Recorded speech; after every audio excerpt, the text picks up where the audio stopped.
이번에는 새로운 코코팩트릭 4단계 평가에서 4단계와 3단계 평가를 자연스럽게 연계하는 부분들에 대한 설명을 드리도록 하겠습니다. 화면상에 이미지 3개가 보입니다. 좌측부터 2단계 학습과 3단계 행동, 중앙에 2단계 학습과 3단계 행동 사이에 다리가 보이는 사진, 우측에는 3단계 행동에서 4단계의 결과, 산 정상에 깃발이 펄럭이는 사진이 보일 것입니다. 사진을 보면서 여러분은 2단계에서 4단계까지 또는 4단계에서 2단계까지 어떻게 연계되는지를 눈여겨 살펴보실 필요가 있습니다. 좌측 사진을 살펴보면 2단계 학습에서 3단계 행동 사이에는 강물이 흐르고 있습니다. 만약에 강물을 가로질러 연계되는 어떤 견고한 뭔가가 없다면 2단계 학습과 3단계 행동 사이에는 우리가 바라는 원만한 결과를 도래할 수 없을 것입니다. 그래서 화면 가운데 보시는 것처럼 2단계 학습과 3단계 행동 사이에는 나무로 된 튼튼한 다리가 놓여 있습니다. 하지만 이 다리 역시 노후화가 일어날 수 있기 때문에 우리는 꾸준하게 살펴보고 재정비할 필요가 있습니다. 만약 이 나무가 나중에 썩어서 문드러지고 약해진다면 새로운 다리로 교체해야 할 것입니다. 그리고 3단계 행동에서 4단계 결과 사이에는 여러 가지 갈래의 길이 있습니다.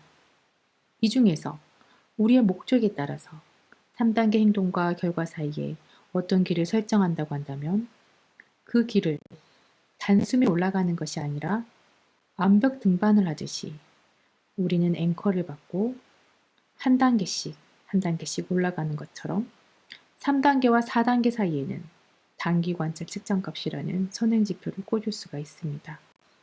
그리고 그 선행지표를 한 단계 한 단계씩 올라가다 보면 결국 4단계 기대하는 결과에 도달할 수 있을 것입니다.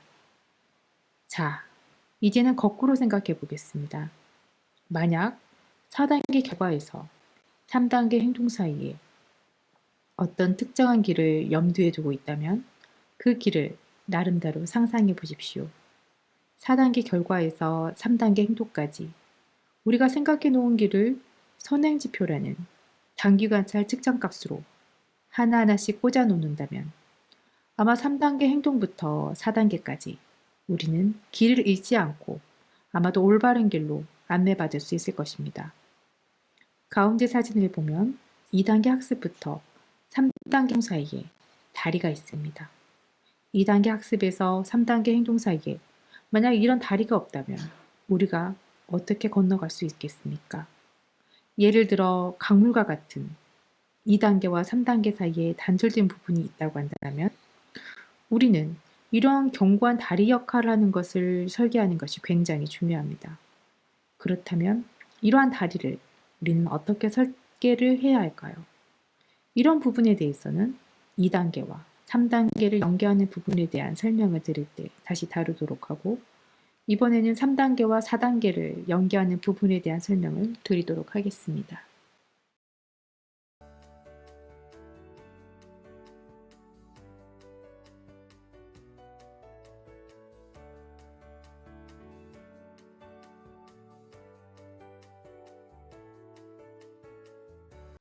앞서 설명한 이미지를 추상적인 개념을 보다 구체적으로 표현하면 다음과 같습니다.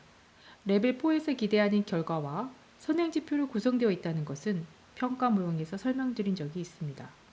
기대하는 결과는 기관이나 회사 조직의 비전이나 미션과 더불어 조직의 현실적인 성과, 즉 재무적인 관점에서의 성과가 될 수 있습니다.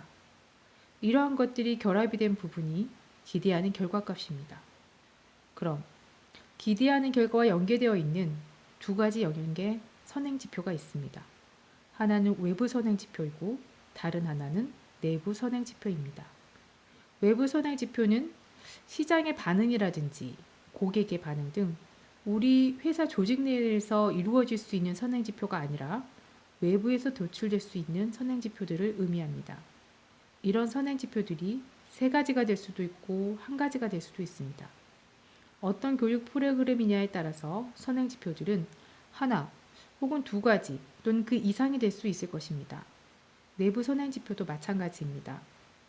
이미 교육 프로그램을 설계하는 과정에 있어 이런 외부 선행지표와 내부 선행지표는 기대하는 결과와 연계되어서 조직 내에서 또는 조직 외에서 도출되는 값들입니다. 사실은 연계되는 점이 어려울 수는 있지만 도출되는 값들은 시간이 지나면 우리가 찾아낼 수 있는 값들입니다.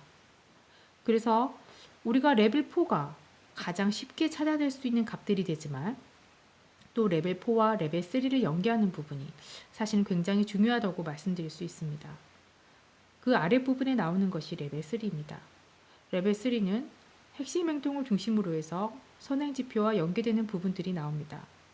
예를 들어 선행지표 하나에 핵심 행동 하나가 연계될 수도 있지만 선행지표 하나에 핵심 행동이 하나 혹은 두세 개 또는 그 이상이 연계될 수도 있습니다. 일반적으로 선행지표 하나당 핵심 행동 3개 정도, 5개 정도는 넘지 않는 범위 내에서 잡아낼 수 있습니다. 어떤 환경에 놓였느냐, 어떤 교육 프로그램이냐에 따라 이런 부분들은 달라질 수 있을 것입니다. 이렇게 레벨 3 행동과 레벨 4 기대하는 결과 사이에 연계되는 부분을 구체적이고 명확하게 해야만 그 다음 단계에서 학습과 행동을 견고하게 연계시킬 수 있는 작업을 할 수 있을 것입니다.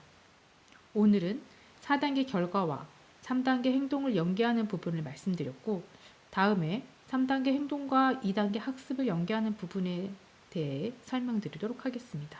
감사합니다.